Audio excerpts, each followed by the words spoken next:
तू पास है मेरे पास है ऐसे, मेरा कोई एहसास है जैसे।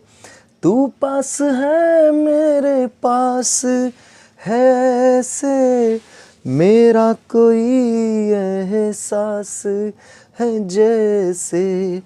हाय मैं मर ही जाऊं जो न तुझको मैं पाऊं, बातों को तेरी मैं रातें बिताऊं।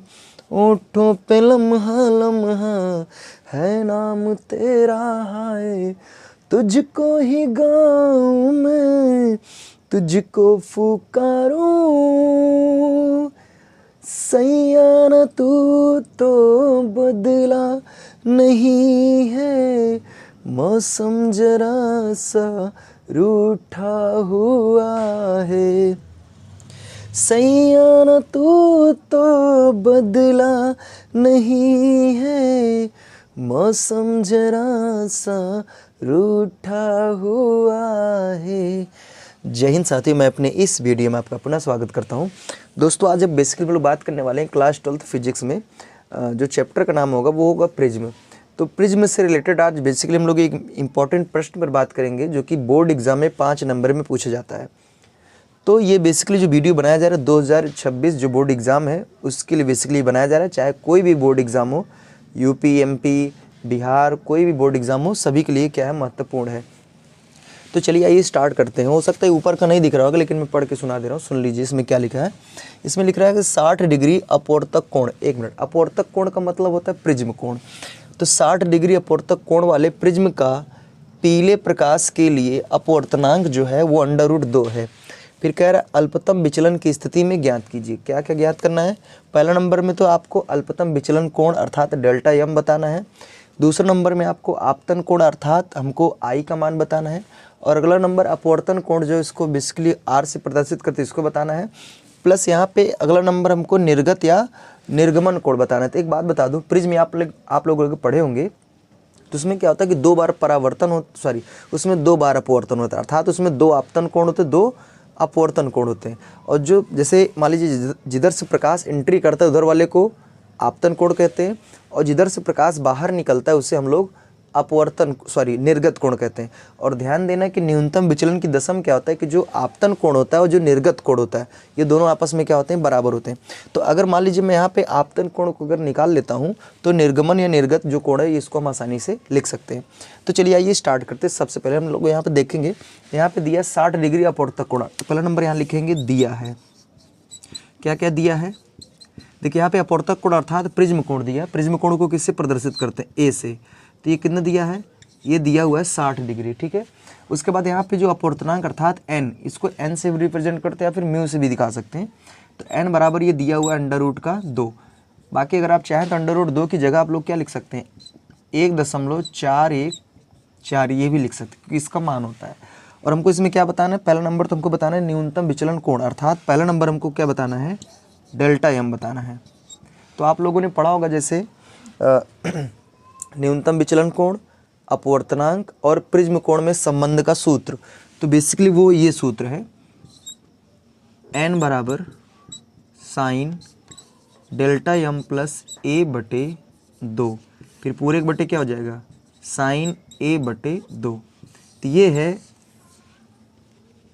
न्यूनतम विचलन कोण, अपवर्तनांक और प्रिज्म कोण के बीच संबंध का सूत्र। और अगर मान लीजिए ये जो सूत्र आप लगाएंगे जब कोण बड़ा का मतलब जैसे 30 डिग्री, 40, 50, 60 ऐसे दिया होगा, 90। अगर मान लीजिए जो कोण अगर बहुत छोटा दिया हो, जैसे छोटा का मतलब जैसे 10 डिग्री, 15 डिग्री ऐसे दिया हो, तब उस टाइम आपको जो सूत्र लगाना है वो हो जाएगा डेल्टा एम बराबर n-1 × a। तब हम लोग को क्या करना है, इस वाले फार्मूले का यूज करना है।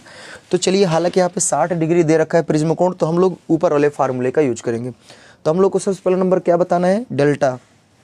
तो चलिए आइए डेल्टा को हम लोग निकालते हैं।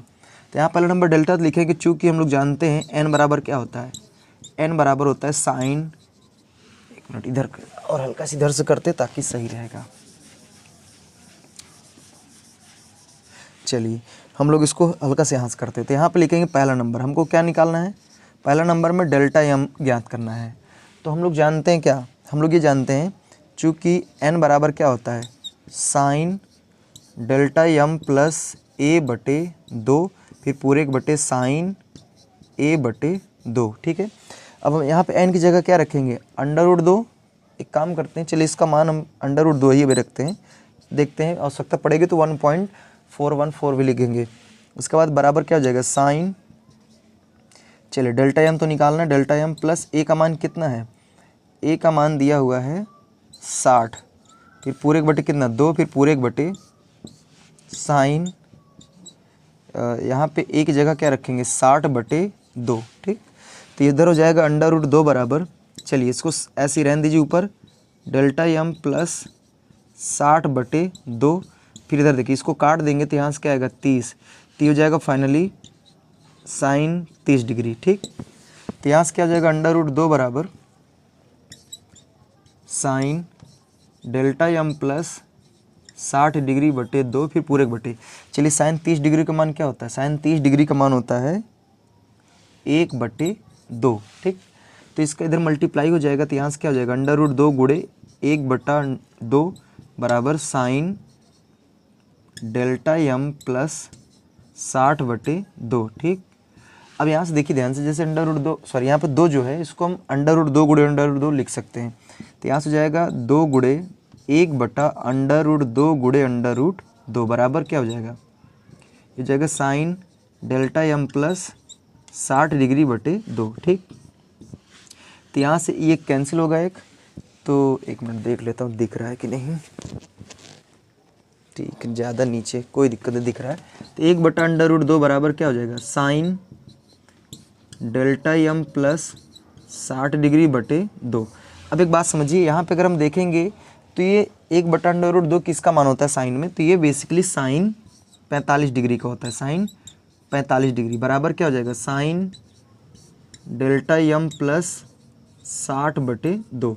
अब यहाँ से देखिए इसको हम तुलना कर सकते हैं, फिर इसको आप काट दीजिए तो यहाँ सीधा सीधा क्या बचेगा 45 डिग्री बराबर डेल्टा m प्लस 60 डिग्री बटे 2, इसका इधर गुणा कर देंगे तो इधर ये हो जाएगा 90 डिग्री बराबर डेल्टा m प्लस 60। अब 60 को इधर भेजिए तो यहाँ से क्या हो जाएगा डेल्टा m बराबर 90 माइनस 60, क्योंकि इसको उठा के इधर भेजेंगे तो डेल्टा m बराबर क्या आ जाएगा, ये आएगा 30 डिग्री। तो बेसिकली जो 30 डिग्री आया ये क्या है, ये न्यूनतम विचलन कोण आया है जो कि पहला नंबर में पूछा गया था। तो उम्मीद करूँगा यहाँ तक आपको समझ में आ गया होगा। इसका आप स्क्रीनशॉट लीजिए। तो अब आइए हम लोग बात करने वाले हैं, अब देखिए हम लोगों ने क्या किया, जो अल्पतम विचलन कोण था उसको मैंने निकाल लिया है। अब दूसरा नंबर में हमको क्या करना है, दूसरा नंबर में हमें आपतन कोण बताना है। तो यहाँ पे आपतन कोण मतलब आई, ठीक है, तो आई बराबर हमको क्या करना है बताना है। एक बात समझिए, यहाँ पे आप लोगों ने स्नेल का नियम पढ़ा होगा, तो एन बराबर होता है साइन आई बटे साइन आर। तो एक्चुअली यहाँ पे ये जो चीज़ है ऊपर वाला, ये आई की जगह पे और ये आर की जगह पे। तो ठीक, आई निकालना है तो यहाँ से हम लिख सकते हैं, लिखेंगे स्नेल के नियम से। स्नेल के नियम से हम क्या लिख सकते हैं, सीधे सीधा आई बराबर डेल्टा m प्लस a बटे 2 इस तरीके से लिख सकते हैं। ठीक, स्नेल का नियम, उसके बाद एग्जामिनर समझ जाएगा क्या कहना चाहता बच्चे। अब हमको क्या निकालना है आई, तो आई बराबर क्या हो जाएगा, चलिए यहाँ पर डेल्टा m का मान कितना दिया 30 प्लस a का मान 60 बटे 2 जोड़ देंगे क्या हो जाएगा, तो हो जाएगा 90 बटे 2।